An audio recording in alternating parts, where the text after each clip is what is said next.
Una de las cosas que siempre ocurren son casos verdaderamente extraños en la Deep Web, como por ejemplo secuestros, violaciones, pornografía infantil o hacking.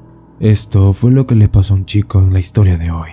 Pero antes de empezar, déjame decirte que puedes suscribirte para que no te pierdas del contenido que tenemos para ti.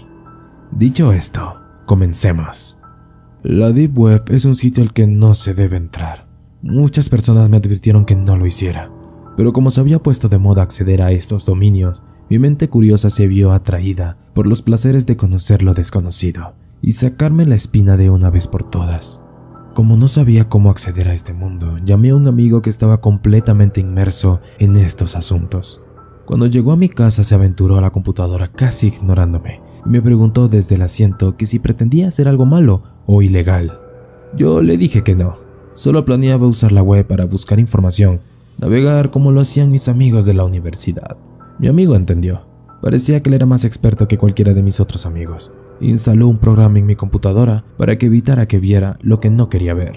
Me preguntó nuevamente si quería hacer algo ilegal en la Deep Web, y esta vez añadió que era para instalar en mi computadora otro programa que me mantendría seguro si pensaba cometer tales delitos. Yo le volví a responder que no. Mi amigo antes de irse reiteró de los peligros que podían constituir la Deep Web y me dijo que nunca hablara de más con otras personas que consiguiera navegando, ya que muchos de ellos solían ser hackers de otros países que me podrían ubicar con la exactitud si lo deseaban. Aunque no tuve miedo de la advertencia, me vi súper emocionado por el hecho de poder navegar en la Deep Web, por lo que me senté en el ordenador a descubrir este nuevo mundo y mi amigo se fue de casa. Al pasar unas semanas, me había vuelto un experto con el tema de navegar por estos sitios. En realidad, pensaba que era muy sofisticado y divertido. Hasta logré conseguir unas pastillas que solo podían comprarse con una prescripción médica. De alguna manera me había vuelto adicto a este mundo, y quise más. Entonces desactivé el modo censurado de Tor, el navegador que mi amigo me había instalado semanas antes. Esto me llevó a muchos sitios nuevos, pero algunos ya estaban completamente cerrados. Sin embargo, todo empezó a descarrilarse cuando encontré una página llamada Todo Snuff. Era un foro, donde muchas personas se reunían para declarar cosas perturbadoras y macabras. Lo más interesante es que este sitio era frecuentado por asesinos y violadores reales, quienes publicaban sus delitos como fuente de diversión.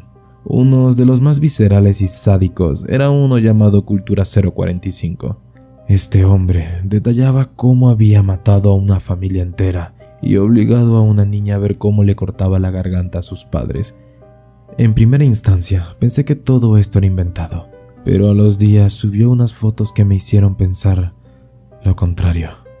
Las fotos que publicó eran de la niña, donde se mostraba amarrada y preparada para ser violada, mientras que por otra parte se veían las torturas que este hombre le aplicó antes de ser llevada a su casa, como este mismo lo relataba. Luego subió un video en directo, donde mostraba cómo la torturaba. Este usuario siguió subiendo videos macabros. El próximo fue el de una chica que estaba atada en una silla. Se veía completamente torturada, con golpes y sangre brotando de su piel. Ella lloraba sin consuelo alguno, porque lo que le esperaba era completamente aterrador. Luego el usuario Cultura 045 sacó un taladro y lo encendió para luego acabar con el cráneo de la chica. La chica murió minutos más tarde, mientras la imagen de ese hombre taladrando su cabeza no salía de mi mente. Fue entonces cuando no pude aguantar más y mis dedos fueron directamente hacia el teclado y comencé a escribir: «Todos ustedes están locos, enfermos». Otro usuario respondió: «Eres un inculto que merece morir, como la chica del video. Sal de aquí». Entonces el usuario Cultura 045 escribió en el chat: «¿Dónde vives? Todos queremos saberlo. ¿O eres un maricón?». Esto realmente no me perjudicó, pero luego cometí el mayor error de toda mi vida. Empecé a escribir en el teclado: «Todos ustedes van a ir a la cárcel y le avisaré a la policía para que los arresten». Todos comenzaron una reyerta contra mí. Pero lo más perturbador del asunto es que la sala de chat se puso negra y una ventana apareció de la nada con un nombre, Admin 001, quien escribió: «Te arrepentirás de esto». No le hice caso ni contesté, por lo que me fui directo al teléfono, y allí pasó otra cosa aterradora. Un mensaje sin número saltó de la pantalla. Estás muerto. Me asusté, tanto que mi mente se quedó en blanco, no por el hecho de haber recibido el mensaje, sino porque no había un número de remitente. Luego miré a la pantalla y me di cuenta que la webcam de mi computadora estaba encendida, y por ende apareció una foto mía en la pantalla. Fue cuando me quedé sin habla, y rápidamente cubrí la webcam con una cinta adhesiva negra. Entonces recibí otro mensaje de la computadora. Destapa la webcam. No le hice caso, pero me ordenó que bajara el celular y destapara la webcam. Lo tuve que hacer, porque enseguida en la pantalla apareció un correo con mi dirección, edad y ocupación. Me asusté hasta el punto de perder la cabeza, y con un sudor frío que envolvía mi cuerpo, destapé la webcam. Allí el administrador me dio unas órdenes para escribir unos comandos. Lo hice sin dudarlo, y la computadora se apagó. Fui a la policía tiempo después, pero ellos no pudieron hacer nada, porque el sitio nunca fue encontrado. Sin embargo, la historia de terror aún no había terminado. Tiempo después me mudé con mi amigo, David, siguiendo los consejos que me dio la policía. Siendo esto así, le conté al chico todo lo que había pasado con esto de la Deep Web. Él me dijo que todo estaba bien, pero que tendría que tener cuidado para que no volviera a pasar. Una noche nos encontramos él y yo conversando tranquilamente en la sala, cuando de repente otro mensaje sin número de remitente apareció. Este decía: enciende la computadora. Aterrado lo volví a hacer, por lo que no dudé en reparar lo que estaba pasando. ¿Me había conseguido otra vez?, me pregunté aterrado. David enseguida me dijo que iba a llamar a la policía. La computadora estaba totalmente bajo su control, yo no podía hacer nada al respecto. En realidad, se estaba ejecutando un programa automáticamente. Otro mensaje llegó a mi teléfono. Este decía que me asomara a la ventana, y fui rápidamente para encontrarme con la visión de un hombre que nunca había visto en mi vida. Este sostenía un arma en su mano derecha y me miraba con sorna. Inmediatamente llegó otro mensaje: ejecuta el programa utilizando la tecla Alt-Shift. No lo hice, porque creía que algo malo iba a pasar si lo hacía. David me dijo en ese momento que la policía ya se acercaba. Cuando volví a la ventana, me di cuenta que el hombre había desaparecido. Pero en cambio, comenzamos a escuchar un forcejeo en la puerta del apartamento. Con esto, mi pulso se elevó por las nubes. David agarró un bate para resguardarnos. Escuchamos cómo este hombre rasgaba la puerta y luego se detuvo. Nos siguió.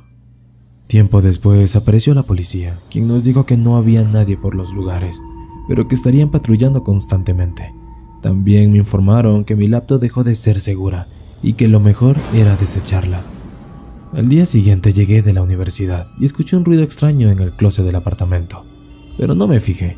Entonces fui a la cama, cerré los ojos, pero antes de que pudiera descansar, escuché otro ruido y noté que la puerta del armario estaba abierta, y con esto se elevó mi temor.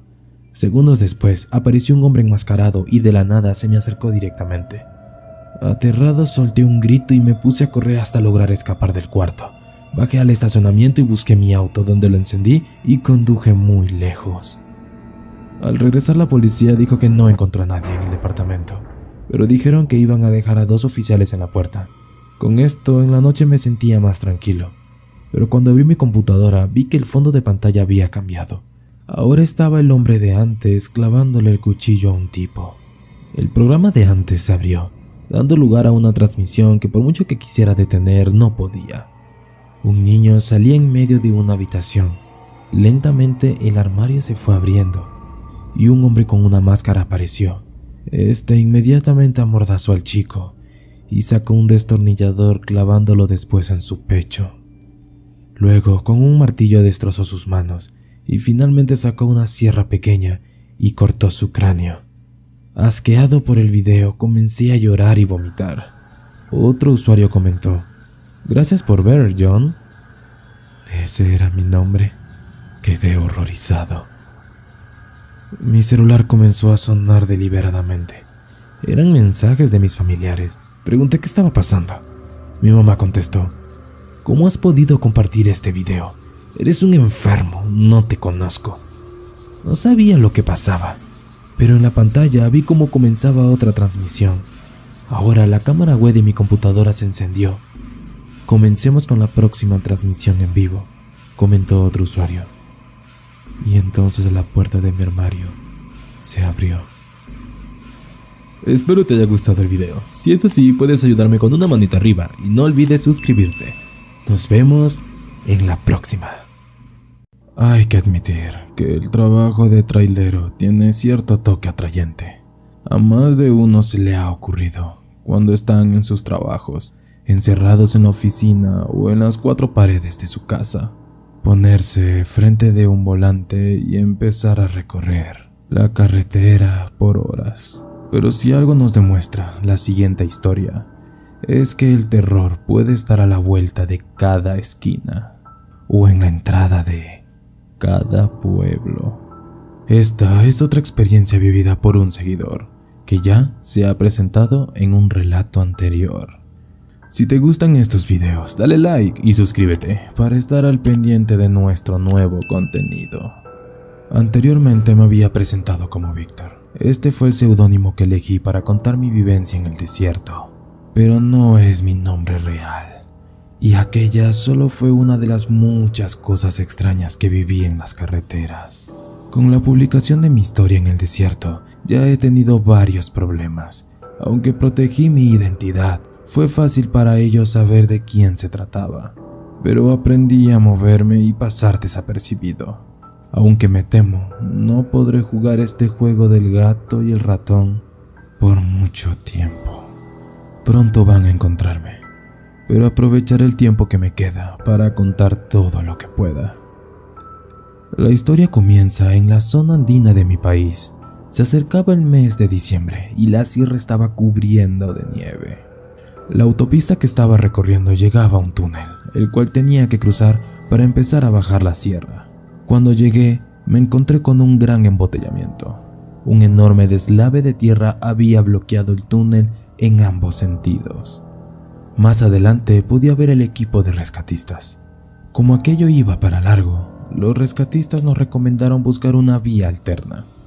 Eso fue lo que me propuse. Muchos compañeros me hablaron de un camino que les funcionaba como atajo para poder bajar de la sierra. Sin embargo, muy pocos la usaban, pues tenía mala fama. Las curvas eran muy abruptas, las bajadas muy pronunciadas y la carretera era estrecha. En lo alto de estas montañas se trataban de riesgos mortales. Además, había reportes de camioneros que entraron en aquel camino y jamás salieron. Se supone que al final del atajo había un pequeño pueblito en el que se encontraba una cafetería que tenía una buena fama. Así que esperaba una excelente comida al final de la carretera. No encontré otra solución que retroceder y continuar mi ruta por ese atajo.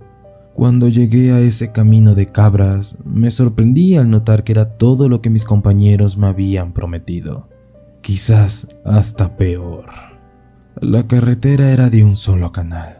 Además de ser muy estrecha, cualquier error que cometiera me condenaba a una larga caída. La carretera bajaba y bajaba, pero no veía que terminaba. Pasé 1, 2, 3 horas y no veía que ese atajo del infierno llegara a su fin. Fue entonces cuando me topé con el túnel. Empecé a extrañarme, pues ninguno de mis amigos me había mencionado un túnel. Como el camino era de un solo sentido, no podía retroceder, así que respiré profundo y avancé sin pensar demasiado. Aquel túnel era muy estrecho. En algunas ocasiones el techo del túnel y de mi camión se rozaban, además de que no tenía iluminación eléctrica. La única luz era la que emitían mis faroles. El túnel, al igual que la carretera, parecía alargarse hasta el infinito. No sé por qué, pero mientras más avanzaba, más pesado se sentía el aire. Con cada metro que avanzaba, se hacía más difícil respirar. Estaba al borde de la asfixia cuando por fin salí, solo para ser recibido por una espesa niebla. Cuando por fin la neblina se dispersó, pude ver un letrero que decía: "Bienvenido al Valle de los Cóndores". Fue entonces cuando me relajé un poco, pues este era el pueblo del que tanto me habían hablado. Avancé por la avenida principal y me decepcioné un poco, pues para ser un pueblo turístico se veía muy apagado. Todas las casas tenían pinturas desconchadas, las puertas oxidadas y ventanas rotas. Después de un rato encontré la cafetería. Se llamaba El Nido. Su fachada estaba muy descuidada, incluso parecía abandonado, pero el estacionamiento estaba lleno de otros camiones como el mío, así que me estacioné y entré en el local. Para mi sorpresa, la cafetería estaba vacía. Llamé un par de veces hasta que por fin salió una camarera. Estaba pálida y con el brillo de sus ojos apagados. Más que pálida, el color de su piel era gris. No le tomé importancia, pues pensé que aquel era el color de piel de las personas que vivían en aquellas latitudes. Una luz al fondo de sus pupilas apareció cuando la camarera me vio. Me preguntó qué quería ordenar. Una jarra de chocolate caliente y 5 empanadas de pollo, le dije. Ella me dijo enseguida que las prepararía y entró a la cocina. Me quedé en una mesa esperando, cuando escuché unos ruidos extraños que venían de la cocina. La camarera volvió a salir, mostrando una sonrisa que me pareció forzada y falsa. «Disculpe el ruido», dijo ella. «Es que le estamos haciendo mantenimiento a la cocina, pero no se preocupe, su comida estará lista pronto». Y yo le dije que se tomara su tiempo, y volvió a adentrarse a la cocina. Los ruidos en la cocina continuaron, cada vez con más furia. Aquello no sonaba como un mantenimiento, más bien como una demolición. Luego la camarera volvió a salir, esta vez con una expresión diferente en el rostro. Parecía esforzarse por no entrar en llanto. «No coma nada de lo que le den aquí», dijo la chica. ¿Perdón?, pregunté, confundido. «Ayúdeme», suplicó la camarera. De pronto, un gran grupo de gente empezó a entrar en la cafetería. Parecía que vinieran de una procesión, pues caminaban sin decir palabra alguna y se sentaban en las mesas en silencio. «¡Patricia!», gritó alguien desde la cocina. La camarera pegó un brinco y corrió hacia la cocina. Luego sacó el plato con mis empanadas y la taza de café con leche. La gente se me quedó mirando con ojos expectantes. Todos tenían la piel gris, como la camarera. Iba a darle el primer mordisco a la empanada. Fue entonces que recordé las palabras de Patricia. Me quedé sentado sin saber qué hacer, y aquellas personas solo estaban mirándome. «¿Por qué no come?», preguntó una anciana de piel gris. «Muchos vienen aquí a probar nuestra comida». Su voz era áspera, como si frotaran papel de lija contra el concreto. «Mi fe dicta que primero debo bendecir los alimentos», fue lo que dije. «¿Fe?», dijo otro hombre. «A este lugar le hace falta hombres de fe como usted». Junté las manos como si rezara, pero esa gente seguía mirándome, como si fuera un animal de feria. Fue entonces cuando empecé a rezar en verdad. Aquel lugar no hacía más que aterrarme con cada minuto que pasaba. Entonces la puerta de la cocina se volvió a abrir. Era Patricia, que tiró algo en el suelo. Era un hombre, o eso parecía. La piel de aquella persona estaba pegada a sus huesos. No le quedaba ni un diente y sus cabellos parecían tela vieja. «No coma nada», dijo Patricia, «o terminará así». Al ver aquel cadáver que respiraba, me levanté de un salto y miré a aquellos extraños con gran terror. «¿Quiénes son ustedes?», pregunté. «Antiguo», dijo una mujer. «Muy antiguos». «Teníamos hambre», continuó otro hombre, «y empezamos a comer mundos enteros». «Entonces nos encerraron aquí», dijo un niño. «Nuestra hambre fue sustituida por dolor». «El dolor», continuó un anciano al fondo, «solo puede aliviarse con la agonía de otros. La agonía es nuestro suplemento para dejar de sufrir, nuestra proteína». «Pero ustedes, los humanos, son muy frágiles», dijo otra mujer. «Muchos mueren cuando les extraemos su agonía». «Ahora le toca a usted calmar nuestro dolor», dijo una niña. ¡Ayúdenme! Volvió a suplicar Patricia. Fui rápido. Tomé la mesa con mis brazos y la arrojé contra la ventana. Luego tomé a Patricia de la mano y corrimos hasta mi camión. Subimos y encendí el motor. Aquellos grises se abalanzaron contra el tráiler. Atropellé a algunos cuando comencé a acelerar. A gran velocidad fui dejando el pueblo atrás. Los grises pegaban gritos horrorosos. Al abandonar el pueblo me crucé con un túnel, el cual atravesé a toda velocidad. Al llegar al otro lado me encontré con un cielo despejado y otra vez vi el letrero de Bienvenido al Valle de los Cóndores. Cuando miré al asiento del copiloto, Patricia ya no estaba ahí, solo su ropa de camarera. El pueblo ciertamente se veía diferente. Todo era color y risas. La gente no era gris. Vi otra vez la cafetería El Nido. La gente salía y entraba, con sonrisas en la boca. Entonces me estacioné y comencé a llorar. Y esto fue todo por el video de hoy. Si te gustó, dale like y suscríbete para estar al pendiente de más historias como esta. Ser trailero es una profesión muy infravalorada, pues estos conductores que surcan las carreteras de nuestros países día y noche son los que mueven las economías de las naciones. Pero aún así, en nuestra vida diaria pensamos poco en estos hombres y mujeres, aunque gracias a ellos tenemos todo tipo de mercancías en nuestras manos, la gasolina de nuestros autos, el gas de nuestras casas o los materiales de construcción para las ciudades. Estas personas conducen todo tipo de caminos que los llevan a todo tipo de lugares, desde apacibles pueblos del campo, grandes centros urbanos o sitios más extraños de lo que uno pensaría. El siguiente relato es el veredicto de uno de nuestros seguidores, el cual ejerce este noble oficio, que lo lleva a vivir distintas vivencias extrañas y horripilantes. Adéntrate en los horrores de la carretera en la siguiente historia. Relato de un trailero. Antes de comenzar, queremos invitarte a que te suscribas a nuestro canal para que estés al pendiente de más relatos como este. Mi nombre es Víctor.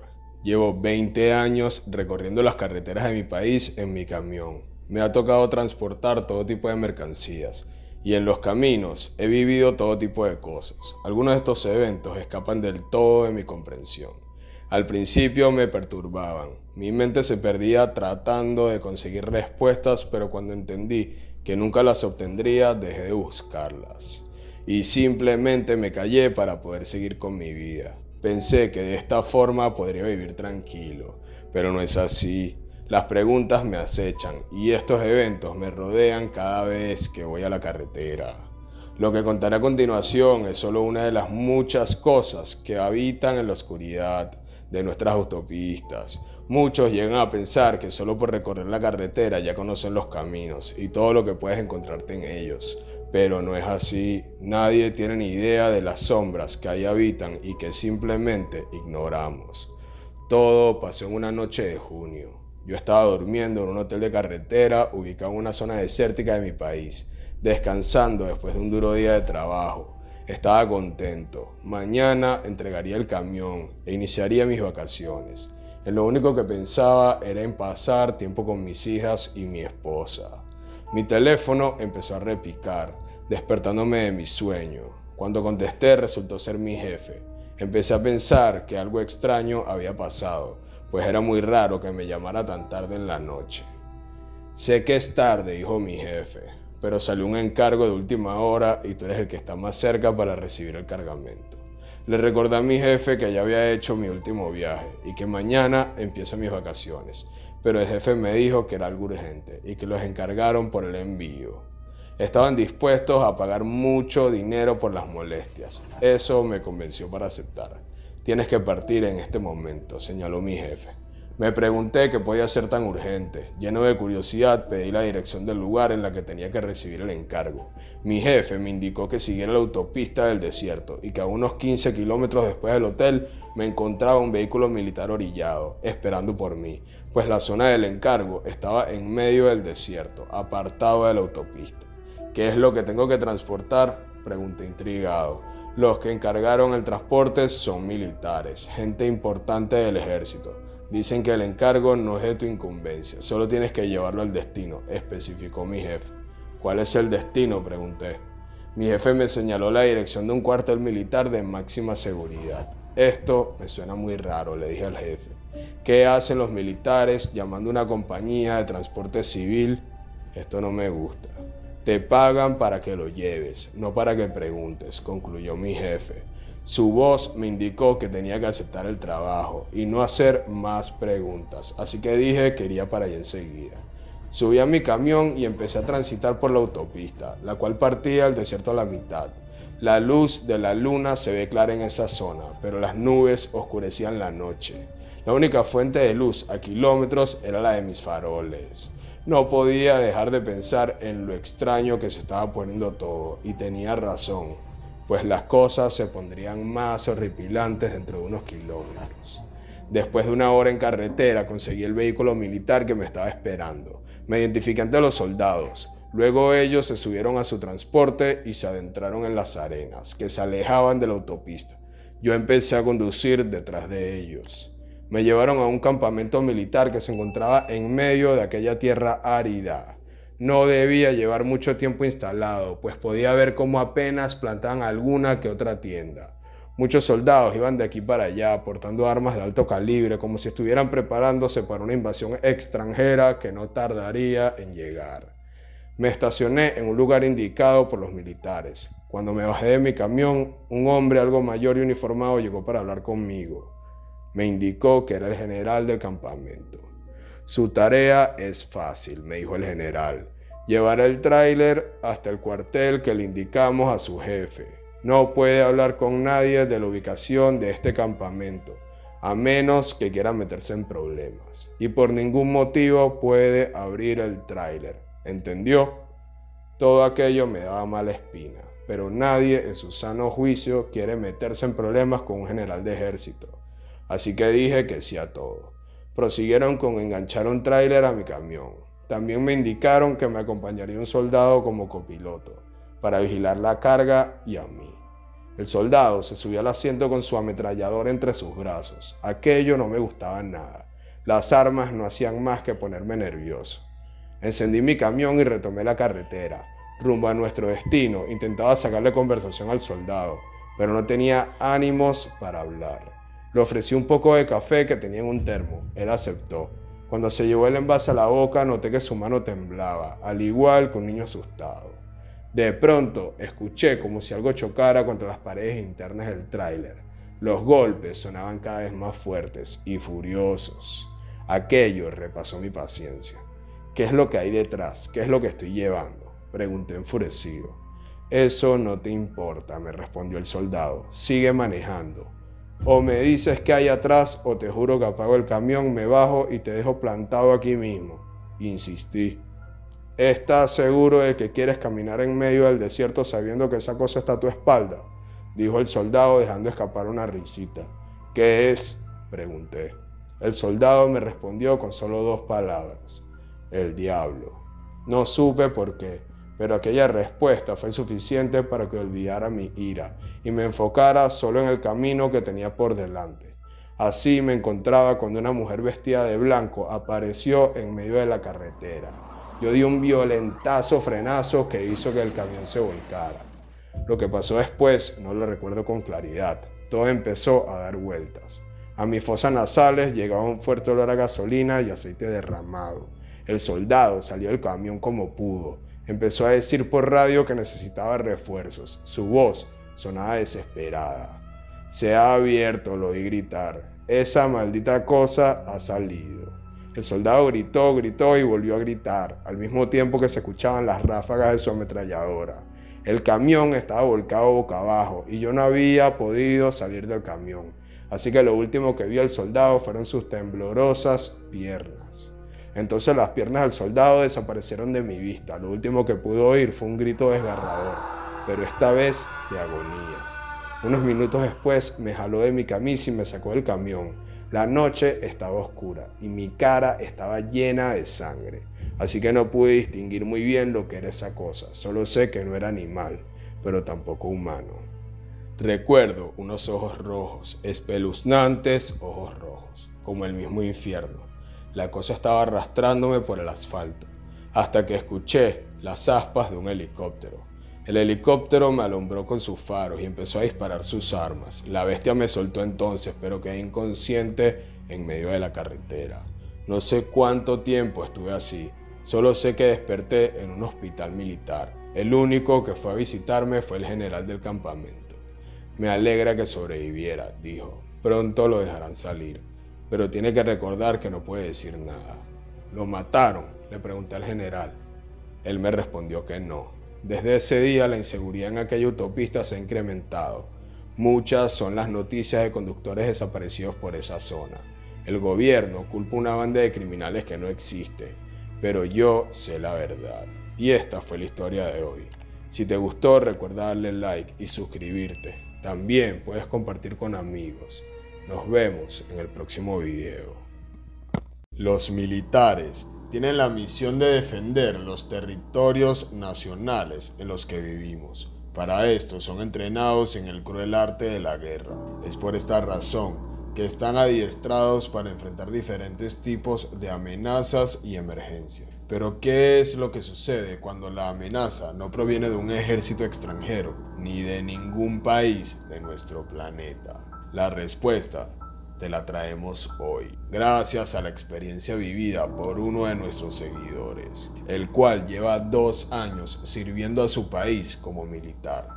La siguiente historia se titula Terror en la selva. Antes de comenzar, queremos recordarte que si te gustan estos videos, te suscribas y actives el botón de la campanita para que estés al pendiente de nuestras nuevas historias. Mi nombre es Gregorio. Llevo 2 años enlistado en el ejército de mi país. Y aunque durante nuestro entrenamiento siempre nos mentalizan de que nos encontraremos con situaciones de vida o muerte, nada me preparó para lo que viví aquel día. No creo que ni los más altos mandos estén preparados. A los que sobrevivimos en aquella misión se nos ordenó no hablar nada, así que no me quedó otra opción que cumplir. En el exterior, cuando me quito el uniforme, trato de vivir una vida normal, pero las sombras del recuerdo de aquel día me persiguen. El servicio de inteligencia había estado investigando sobre un supuesto campamento de drogas, escondido en el corazón de la selva. Después de una ardua labor de espionaje, habían conseguido la ubicación exacta. Ahora se estaba preparando todo para la intervención del lugar. Para llevar a cabo esta misión, escogieron al pelotón al que pertenezco. Cada movimiento estaba rigurosamente planeado. El objetivo era entrar, deshabilitar el lugar y atrapar a los narcotraficantes. Este cartel había resultado muy violento defendiendo sus campamentos, pues sabíamos que estaban muy bien armados. Esperábamos un intenso intercambio de balas. Pero lo que viví aquel día fue 1000 veces peor. Yo fui asignado al helicóptero para apoyar con fuego aéreo. El helicóptero donde iba estaba acompañado de otros 3. Sobrevolamos el campamento y empezamos a abrir fuego, mientras el resto del pelotón se acercaba por tierra. El aire empezó a impregnarse de pólvora y del ruido de la metralla los narcos caían como moscas, dejando sus charcos de sangre en la tierra. El campamento estaba formado por los cultivos de cannabis y un bloque de casas de barro con techos de zinc. Los hombres que no murieron se refugiaron dentro de aquellas casas. Nuestras balas atravesaban los techos de zinc como si fuera aire. Estuvimos abriendo fuego sobre ellos por un rato. Desde tierra se nos ordenó un informe de la situación. Reportamos unos 8 hombres muertos. El resto estaban dentro de las casas y no podíamos confirmar su estado. Entonces a las tropas de tierra se les ordenó intervenir el campamento. Avanzaron unos metros, con las armas en alto y el dedo en el gatillo ante cualquier peligro. Fue el momento en el que empezaron a aparecer una oleada de hombres. Empezaron a salir de las casas de barro. Corrían desarmados y con un frenesí desmedido. ¿Cómo es que siguen vivos?, preguntó el piloto del helicóptero. Prácticamente acribillamos esos techos. Lo más extraño de todo no era que siguieran vivos, sino que estaban corriendo desarmados en dirección hacia las tropas de tierra, quienes ya los tenían apuntados con sus cañones. Al principio pensé que se trataba de algún ataque suicida, pero los narcos no tenían un sentido de la heroicidad. Cuando se encontraban acorralados, preferían huir. Fue cuando empecé a preocuparme. Las tropas de tierra empezaron a disparar. Con mis propios ojos pude ver cómo las balas entraban en sus cuerpos, pero ellos seguían corriendo, sin detenerse. Sus ojos empezaron a brillar con un intenso brillo rojo. Las tropas de tierra empezaron a retroceder. De inmediato ordenaron el fuego de cobertura. Disparé enloquecido a aquella masa de cosas, y por más que la metralla les impactara, siguieron corriendo hacia las tropas de tierra. Siguieron corriendo hasta chocar directamente con mi pelotón. Vi como uno de los narcos saltaba sobre un soldado, para luego clavar los dientes en su garganta las aspas del helicóptero, y el fuego de metralla me impidieron oír sus gritos. Pero la última mirada de ese soldado será algo que me acompañará mientras viva. Sus ojos expulsaban un miedo inimaginable. Un momento después, el narco le arrancó la cabeza, solo con la fuerza de sus brazos. Algunos empezaron a pedir la retirada, pero el general se negaba. Ordenó el fuego aéreo. Nuestras tropas están mezcladas con el enemigo, dijo el piloto. Podría herir a otro soldado. Dispárale a todo lo que se mueva, maldita sea, estalló el general. La orden fue acatada, pero era inútil. Solo veía cómo mis compañeros morían y esas cosas seguían matando, movidos por una furia sobrenatural.